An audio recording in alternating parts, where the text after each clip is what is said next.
Sir നമസ്കാരം. നമസ്തേ. പുതിയ സർക്കാർ അധികാരത്തിൽ വരുമ്പോൾ എങ്ങനെയൊക്കെ ഏതൊക്കെ രീതിയിൽ സാമ്പത്തികം കണ്ടെത്തും എന്നുള്ളത് വലിയ വിഷയം തന്നെയാണ്. കഴിഞ്ഞ ഒരു എപ്പിസോഡിൽ നമ്മളത് വളരെ വിശദമായി ചർച്ച ചെയ്തിരുന്നു. എന്നാൽ ഈ കഴിഞ്ഞ പിണറായി വിജയൻ സർക്കാരിനെ, അതായത് ബഹുമാന്യനായ മുഖ്യമന്ത്രി പിണറായി വിജയന്റെ മകളുമായി ബന്ധപ്പെട്ട് വലിയൊരു വിവാദം കോടതിയിൽ ഉണ്ടായിരുന്നു. അതിപ്പോഴും കോടതിയിൽ നിലനിൽക്കുന്നു. സീരിയസ് ഫുഡ് ഇൻവെസ്റ്റിഗേഷൻ ഓഫീസ് അത് അന്വേഷിക്കുന്നു. പറഞ്ഞു വരുന്നത് ആലപ്പുഴ തോട്ടപ്പള്ളി മേഖലയിലെ കരിമണൽ ഖനനവുമായി ബന്ധപ്പെട്ട ഒരു വിഷയമാണ്. നമ്മുടെ സ്വകാര്യ മേഖലയിൽ ഏറ്റവും കൂടുതൽ കരിമണൽ ഖനനവുമായി ബന്ധപ്പെട്ട് പ്രവർത്തിക്കുന്ന ഒരു കമ്പനിയാണ് CMRL. ഈ CMRL എന്ന കമ്പനിയിൽ നിന്ന് 1,78,00,000 രൂപ ബഹുമാന്യനായ മുഖ്യമന്ത്രിയുടെ മകൾ വീണ വിജയൻ തൻ്റെ എക്സാലോജിക് എന്ന കമ്പനിയിലേക്ക് മാസപ്പടി വാങ്ങി എന്നുള്ളൊരു കേസ് ആദായ നികുതി വകുപ്പിന്റെ ഇൻട്രീം സെറ്റിൽമെന്റ് ബോർഡിൽ തന്നെയാണ് പറഞ്ഞിരുന്നത്.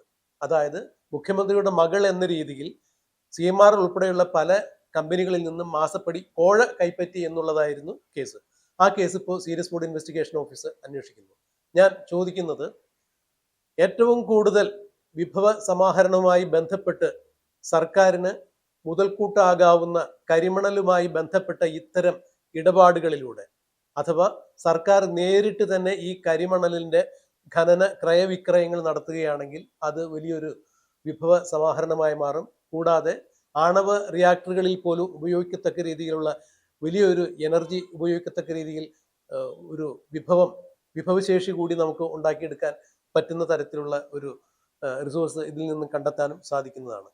ഈ മേഖലയിൽ ഏറെ ദൂരം പഠന വ്യഗ്രതയോടുകൂടി പോയിട്ടുള്ള ഒരാളെന്ന രീതിയിൽ ഇന്നിപ്പോൾ പുതിയ സർക്കാർ നേരിടുന്ന സാമ്പത്തിക വെല്ലുവിളിക്ക് ഇത്തരം ചില കാര്യങ്ങളിലൂടെ സാമ്പത്തിക സമാഹരണം സാധ്യമാകും എന്നുള്ളതാണ് സാർ കഴിഞ്ഞ ഒരു വീഡിയോയിൽ സൂചിപ്പിച്ചത്. ഇതിന്റെ കുറച്ചുകൂടി വിശദീകരണം ഈ കാര്യത്തിൽ സാറിന് നൽകാൻ സാധിക്കുമോ എന്നുള്ളതാണ് എൻ്റെ ചോദ്യം. തീർച്ചയായും ഈ കരിമണലില് 1,00,000 അല്ലെങ്കിൽ 1,000 കോടിയോ 2,000 കോടിയോ ഒന്നും അതിന്റെ രോമം പോലും ആവുന്നില്ല.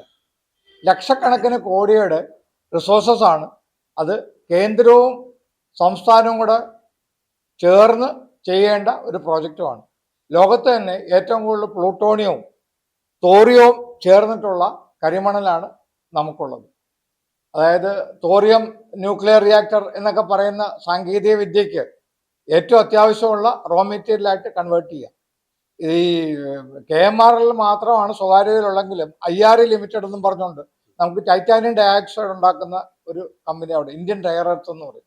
അതുപോലെ തന്നെ അവരുടെ വേറൊരു കമ്പനി കൂടെ അവിടെ ഉണ്ട്. അതിന് പകരം ഈ കരിമണലിനെ മാത്രം ഫോക്കസ് ചെയ്ത് കഴിഞ്ഞാൽ ലക്ഷക്കണക്കിന് കോടി രൂപയുടെ സമ്പത്ത് നമുക്ക് രാജ്യാന്തര തലത്തിൽ ഉണ്ടാക്കാൻ പറ്റും. അതിലേറ്റവും ഉത്തമം, ഞാൻ നേരത്തെ നിങ്ങളുടെ ഇലക്ട്രിസിറ്റിയെ കുറിച്ച് പറഞ്ഞിരുന്നു. SMR എന്ന് പറഞ്ഞു കഴിഞ്ഞാൽ small atomic reactor. Small atomic reactor എന്ന് പറഞ്ഞു കഴിഞ്ഞാൽ അത് ഭീതിതമായിട്ട് നമ്മുടെ കഞ്ചാവിന്റെ കണക്ക് ആളുകൾ മോശമായിട്ട് പറഞ്ഞിട്ടുണ്ടെങ്കിലും സ്റ്റാറ്റിക്സ് എടുത്തു കഴിഞ്ഞാൽ കഴിഞ്ഞ 80 വർഷത്തിനുള്ളിൽ, സെക്കൻഡ് വേൾഡ് വാറിന് ശേഷമാണ് ഈ ന്യൂക്ലിയർ ബ്ലാസ്റ്റിനെ കുറിച്ചൊക്കെ ആൾ അറിയാൻ തുടങ്ങിയത്. ആകപ്പാടെ 4 or 5, അതായത് ഈ നമ്മുടെ ഉക്രൈൻ ഉൾപ്പെടെയുള്ള ചെർണോബിൽ ഉൾപ്പെടെയുള്ള ന്യൂക്ലിയർ ഡിസാസ്റ്റർ എടുത്തു കഴിഞ്ഞാൽ ആകപ്പാടെ കൈവിരലിൽ ഒതുങ്ങുന്ന ഡിസാസ്റ്റേഴ്സ് മാത്രമേ ന്യൂക്ലിയർ കൊണ്ട് ഉണ്ടായിട്ടുള്ളൂ. അതിൽ SMR അഥവാ സ്മോൾ ന്യൂക്ലിയർ റിയാക്ടർ എന്ന് പറഞ്ഞു കഴിഞ്ഞാൽ നമ്മുടെ ഒരു കേരളം പോലുള്ള ഒരു സ്ഥലത്തേക്ക് ഒരു 2 കണ്ടെയ്നർ സ്ഥലത്ത് ഒതുക്കാൻ പറ്റിയ ഒരു ന്യൂക്ലിയർ റിയാക്ടർ, അതായത് നമ്മുടെ സബ്മറൈനിലൊക്കെ ഉണ്ടാക്കിയാണ് ആദ്യം ഇത് കണ്ടത്. സബ്മറൈനിൽ തന്നെ ഇത് ഡെവലപ്പ് ചെയ്ത അമേരിക്ക ആണെങ്കിലും ഇന്ന് അതിൽ അതിദൂരം പോയേക്കുന്നത് റഷ്യയാണ്. റഷ്യയുടെ സാങ്കേതികവിദ്യ ഉപയോഗിച്ച് കൂടംകുളത്ത് നമ്മൾ ഒരെണ്ണം കൊണ്ടുവന്നപ്പോൾ അവിടെ ചില തൽപര കക്ഷികൾ NGOകൾ ഉപയോഗിച്ച് അത് തകർക്കാൻ നോക്കി. പക്ഷെ കേന്ദ്ര ഗവൺമെന്റ് തക്കതായ രീതിയിൽ കൂടെ ഇടപെട്ട് കാരണം ഇപ്പം അത് നല്ലതുപോലെ നടക്കുന്നു. ചെറിയ ചെറിയ സ്മോൾ ന്യൂക്ലിയർ റിയാക്ടർ ഉണ്ടാക്കുകയാണെങ്കിൽ 20 വർഷം വരെ അതിന് ഫ്യൂവൽ കൊടുക്കാണ്ട് നമുക്ക് ആവശ്യത്തിനുള്ള ഇലക്ട്രിസിറ്റിയും എനർജിയും ഉണ്ടാക്കാൻ സാധിക്കുകയും അത് ലോകത്തിന് തന്നെ വിൽക്കാൻ സാധിക്കുകയും ചെയ്യാൻ പറ്റിയ ഭയങ്കര റിസോഴ്സസ് ആണ്.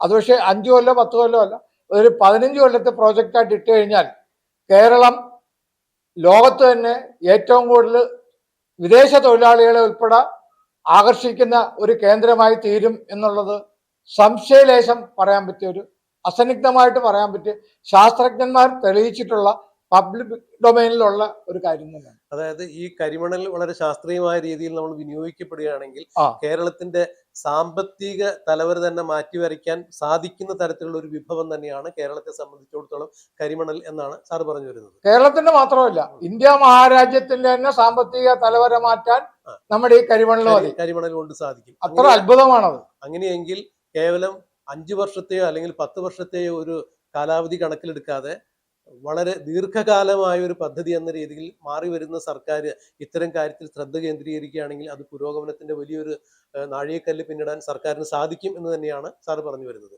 അത് മാത്രമല്ല, പറയൂ. കൃഷി ഉൽപ്പന്നവും പിന്നെ വേസ്റ്റ്, ലോകത്തിന്ന് വേസ്റ്റ് വെൽത്ത് എന്നുള്ള ഒരു കോൺസെപ്റ്റിലാണ് ലോകം മുന്നോട്ട്. നെതർലാൻഡ് അങ്ങനെ എടുത്തു പറയാൻ പറ്റിയ ആധുനിക രാജ്യങ്ങളെല്ലാം അവരുടെ വേസ്റ്റിൽ നിന്നുണ്ടാക്കുന്ന വിഭവങ്ങൾ നികുതി പണത്തിന്റെ, അതായത് അവരുടെ മൊത്തം ബഡ്ജറ്റിന്റെ 30% വരെ എത്തുന്ന ഒരു രാജ്യത്തിലേക്ക് എത്തിയിട്ടുണ്ട്. അത് വെറും ഈ വേസ്റ്റ് മാനേജ്മെന്റ് എന്ന് പറഞ്ഞ വെറും ആക്രിയല്ല അല്ല. അപ്പൊ അതിലൂടെ അത് കാര്യക്ഷമമായ രീതിയിൽ വിനിയോഗിക്കാൻ സാധിക്കുകയാണെങ്കിൽ അത് തന്നെ സാമ്പത്തിക അടിത്തറ പാകുന്ന തരത്തിലേക്ക് അത് മാറാൻ സാധിക്കും എന്നുള്ളതാണ് സാർ പറഞ്ഞു വരുന്നത്. ഈ ആദ്യത്തെ ഒരു കൊല്ലോ 2 കൊല്ലോ കൊണ്ട് ഇവർക്ക് സമ്പത്ത് ഉണ്ടാക്കാനുള്ള ഒരു 1-2 സജഷൻസ് കൂടെ ഞാൻ പറയട്ടെ. പറയൂ. ഇന്ന് ക്ലൈമാറ്റിക് ചേഞ്ച് എന്നും പറഞ്ഞുകൊണ്ട് നമ്മൾ കണ്ടമാനം ഉഷ്ണത്തിനെയും താപത്തിനെയൊക്കെ ഉദ്ഘോഷിച്ചുകൊണ്ട് കുറ്റപ്പെടുത്തി നടക്കാണ്. റോഡ് സൈഡുകളിൽ ലക്ഷക്കണക്കിന് ടൺ വാഹനങ്ങൾ കിടപ്പുണ്ട്. അത് ഉടമസ്ഥരില്ലാത്തതാണ്.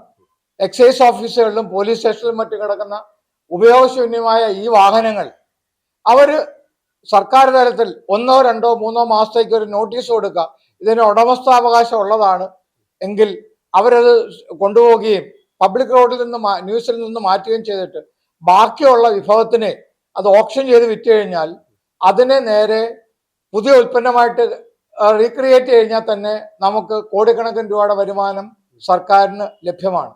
അതായത് ഒരു ആക്രി നിർമ്മാർജ്ജനത്തിലൂടെ തന്നെ വിഭവം കണ്ടെത്താൻ സാധിക്കും, കോടിക്കണക്കിന് രൂപയുടെ മൂല്യം നമുക്ക് കണ്ടെത്താൻ സാധിക്കും എന്നുള്ളതാണ് സാർ ഇപ്പോൾ പറഞ്ഞത്. ഇത് വളരെ വ്യത്യസ്തമായ ഒരു വീക്ഷണമാണ്. കാരണം ഇതുവരെ ഇത്തരം ഒരു കാര്യം ആരും അഭിപ്രായപ്പെട്ട് ഞാൻ കണ്ടിട്ടില്ല. നമ്മുടെ പോലീസ് സ്റ്റേഷനുകൾ ഉൾപ്പെടെയുള്ള സ്ഥലങ്ങളിൽ ലക്ഷക്കണക്കിന് വാഹനങ്ങളാണ് ഇതുപോലെ ആക്രിയായി കിടക്കുന്നത്. ഇത് പരിസ്ഥിതി മലിനീകരണം ഉൾപ്പെടെയുള്ള പ്രശ്നങ്ങൾ മനുഷ്യന് ഉണ്ടാക്കുന്നുണ്ട്. അപ്പോൾ പാരിസ്ഥിതിക പ്രശ്നങ്ങൾ ഒഴിവാക്കുന്നത് ഉൾപ്പെടെ അതിലൂടെ ഒരു പുതിയ സംസ്കാരം രൂപപ്പെടുത്തുകയും അത് റീസൈക്ലിങ്ങിലൂടെ പുതിയ ഒരു രാഷ്ട്രത്തിന്റെ അല്ലെങ്കിൽ രാജ്യനിർമ്മിതിക്ക് അത് ഉപയുക്തമാകും, സാമ്പത്തിക വരുമാനം കണ്ടെത്താൻ പറ്റും എന്നുള്ളത് പുതിയൊരു നിർദ്ദേശം തന്നെയാണ്. തീർച്ചയായും ഇത് പരിശോധിക്കപ്പെടേണ്ട ഒരു കാര്യം തന്നെയാണ്. അതുപോലെ തന്നെയാണ് ഇനി ഇങ്ങനെ എല്ലാ പോലീസ് സ്റ്റേഷനുകളിലും വെക്കാതെ ഡിസ്ട്രിക്ട് വൈസ് ഓരോ യാർഡ് ഉണ്ടാക്കുക, പബ്ലിക് യാർഡ്. ഈ ഇങ്ങനെ വരുന്ന വാഹനങ്ങൾ റോഡിലും മറ്റും ഉപേക്ഷിക്കാതെ അവിടെ എത്തിക്കുകയും അതിൽ കൂടെ ആ കാലാവധി കഴിഞ്ഞു കഴിഞ്ഞാൽ അത് ഓപ്ഷൻ ചെയ്ത് കൊടുക്കുകയും ചെയ്യുന്ന ഒരു സിസ്റ്റം ഉണ്ടാക്കി കഴിഞ്ഞു കഴിഞ്ഞാൽ അതൊരു പെർമനന്റ് റവന്യൂവും ഒരു തൊഴിലവസരം ആ മേഖലയിൽ തന്നെ ഉണ്ടാക്കാൻ സാധിക്കും. തീർച്ചയായും വരുന്ന സർക്കാരുകൾ ഇത്തരം കാര്യങ്ങളിൽ, അതായത് തൂണിലും തുരുമ്പിലും എല്ലാം കൃത്യമായ രീതിയിൽ ഒരു മാനേജ്മെന്റ് നടത്തുകയാണെങ്കിൽ വേസ്റ്റ് മാനേജ്മെന്റിൽ പോലും നമുക്ക് കോടികളുടെ വിഭവ സമാഹരണം സാധ്യമാകും എന്നുള്ളതാണ് ശ്രീ തമ്പി നാഗാർജുന ചൂണ്ടിക്കാണിച്ചിരിക്കുന്നത്. വെറുതെ പറഞ്ഞതല്ല, കാര്യകാരണ സഹിതമാണ്. അത് വളരെ ശാസ്ത്രീയമായ രീതിയിൽ പഠനം നടത്തിയിട്ട് തന്നെയാണ് ഇത് വ്യക്തമാക്കിയിരിക്കുന്നത്. എന്തായാലും മുൻകാല സർക്കാരുകൾ ഒരു കാരണവശാലും ശ്രദ്ധിക്കാതെ പോയത് ഇത് വലിയൊരു കാര്യം തന്നെയാണ്. കാരണം കേവലം കെട്ടിക്കിടക്കുന്ന ആക്രിയിൽ മാത്രം ശ്രദ്ധ കേന്ദ്രീകരിച്ചു കഴിഞ്ഞാൽ സർക്കാരിന്റെ പ്രവർത്തനങ്ങളെ സുഗമമായി മുന്നോട്ട് കൊണ്ടുപോകത്തക്ക രീതിയിൽ കുറച്ചു കാലത്തേക്കെങ്കിലും കോടിക്കണക്കിന് രൂപയുടെ വരുമാനം ഉണ്ടാകും. അത് റീസൈക്കിൾ ചെയ്യുകയാണെങ്കിൽ പുതിയ ഉൽപ്പന്നങ്ങളിലേക്ക് കാര്യങ്ങൾ കൊണ്ടുചെന്ന് എത്തിക്കാൻ പറ്റും. ഇത് വലിയൊരു നിർദ്ദേശം തന്നെയാണ് സാറേ. മാറി വരുന്ന സർക്കാരുകൾ ഇതിൽ കൂടുതൽ താല്പര്യം കാണിക്കട്ടെ. ജനങ്ങൾക്ക് കൂടുതൽ സുഗമമായ ഹിതകരമായ ഒരു ഭരണം കാഴ്ചവെക്കാൻ ഈ നിർദ്ദേശം അവർ പരിഗണിക്കും എന്ന് തന്നെ പ്രതീക്ഷിക്കാം. നന്ദി, നമസ്കാരം. നമസ്തേ. തീർത്തിട്ടോ ഇത്